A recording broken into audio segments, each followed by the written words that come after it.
आपके मन में शायद ये भी सवाल होगा कि ऐसे अगर बैंक बंद होता है तो क्या होता है, किसका सबसे ज्यादा नुकसान होता है। चलिए जानकारी जल्दी से आपको देते हैं कि सबसे ज्यादा नुकसान यहाँ किसको उठाना पड़ता है इस तरह अगर बैंक अचानक बंद हो जाता है। चलिए बताते हैं आप।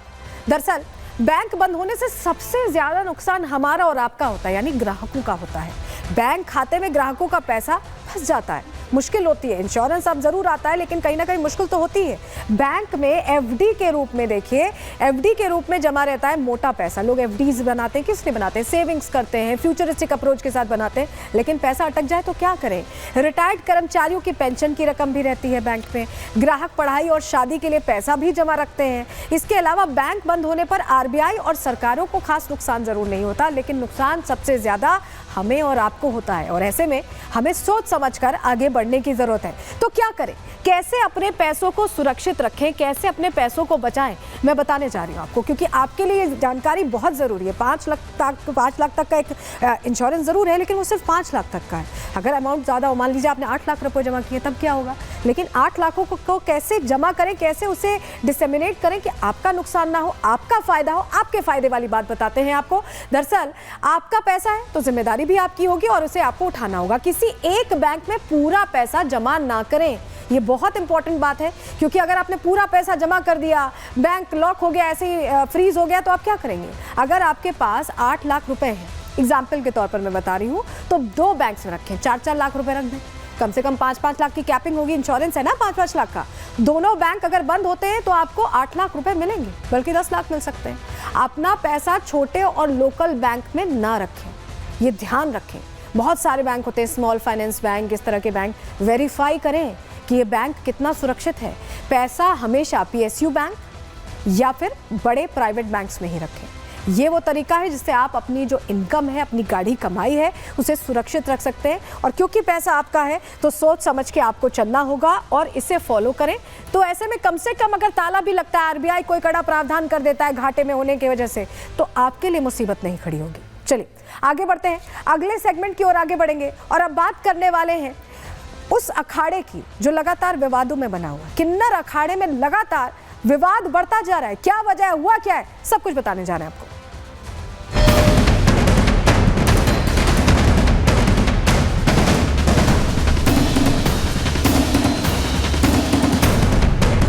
कल्याणी माँ जो है, महामंडलेश्वर जो है, उन पर हमला हुआ है, चाकुओं से हमला हुआ है।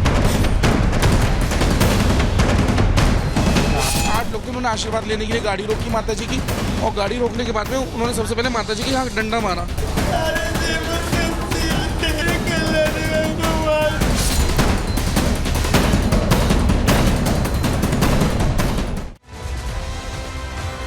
किन्नर अखाड़े में लगातार ऐसा लग रहा है कि वर्चस्व की लड़ाई चल रही है। और लड़ाई शुरू हुई कब, आपको बताते हैं। ममता कुलकर्णी की जैसे ही एंट्री हुई, जैसे ही ममता कुलकर्णी महामंडलेश्वर बनी, ऐसा लगा कि किन्नर अखाड़े में 2 फाड़ हो गई और उसके बाद वर्चस्व की लड़ाई शुरू हो गई। और लड़ाई होती रहती, वाद विवाद चलता रहता, लेकिन ये लड़ाई हमले तक आ गई। हुआ क्या है, चलिए तस्वीरों के जरिए सबसे पहले आपको बताने जा रहे हैं। जानकारी आपके सामने रखते हैं, क्योंकि जो तस्वीरें सामने आई हैं उससे पता चला कि हमला हो गया है। जी हाँ, ये देखिए, कल्याणी गिरी जो किन्नर अखाड़े की ही सदस्य हैं और छोटी माँ के नाम से जानी जाती हैं, उन पर हमला हो गया। महामंडलेश्वर है ये, और इन्हें अस्पताल ले जाना पड़ा है। तस्वीर आप देख रहे हैं, अस्पताल ले जाते हुए। अगली तस्वीर देखिए, सिर्फ कल्याणी गिरी ही नहीं घायल हुई है, महामंडलेश्वर, उनके साथ जो उनके शिष्य हैं वो भी चोटिल हो गए, उन्हें भी अस्पताल में भर्ती कराना पड़ा। आखिर हुआ क्या? ये जो रिफ्ट हुआ, इसका ये नतीजा क्यों हुआ? क्योंकि जब से ममता कुलकर्णी आई है तब से कुछ ना कुछ हो रहा है। किन्नर अखाड़ा लगातार खबरों में बना हुआ है, चर्चा में बना हुआ है। तो यहाँ पर ये नौबत क्यों आई, क्यों अस्पताल में भर्ती होना पड़ा, हुआ क्या है? कल रात की घटना, चलिए आपको जल्दी से बताते हैं, जानकारी आपके सामने रख रहे हैं। हुआ क्या है, कल रात दरअसल बताया जा रहा है कि किन्नर अखाड़े की महामंडलेश्वर पर हमला हो गया। कल्याणी महामंडलेश्वर कल्याणी गिरी पर चाकू से हमला किया गया है और करीब आधा दर्जन लोगों पर हमले का आरोप लगा है। कल्याणी गिरी हमले में गंभीर रूप से घायल हुई, अस्पताल ले जाया गया, हमने आपको तस्वीर दिखाई। आरोपियों ने कल्याणी के जेवर भी लूट लिए। कल्याणी पर हमले से अखाड़े में हड़कंप मच गया है। कल्याणी गिरी का फिलहाल अस्पताल में इलाज जारी है। पुलिस ने केस दर्ज कर मामले की जांच भी शुरू कर दी है। तो ये जो घटना हुई पूरी, इसको लेकर कहीं ना कहीं समझ नहीं आ रहा कि अचानक ये अटैक कैसे हुआ। हमला कब हुआ, क्यों हुआ, बहुत सारे सवालों के बीच हमारी सहयोगी पहुंची कल्याणी गिरी से बात करने। उन्होंने क्या कहा, सुनो। मैं किन्नर अपने अखाड़े से निकली हूँ। बस अखाड़े से समझिए कि 300-400 मीटर दूर पे ही, बस उतनी दूर हमारी गाड़ी गई है और गाड़ी का पूरा तरह से घेराव कर लिया लड़कों ने। दरवाज़ा खोलते ही उन लोगों ने हमला कर दिया और मेरे गले पे देखिए, यहाँ पे उसने मारा था, ये देखिए यहाँ पे मारा तो मुझे चक्कर आ गया। उतने में मेरे गले का नेकलेस पूरा ऐसे गले का ऐसे नोचा उसने।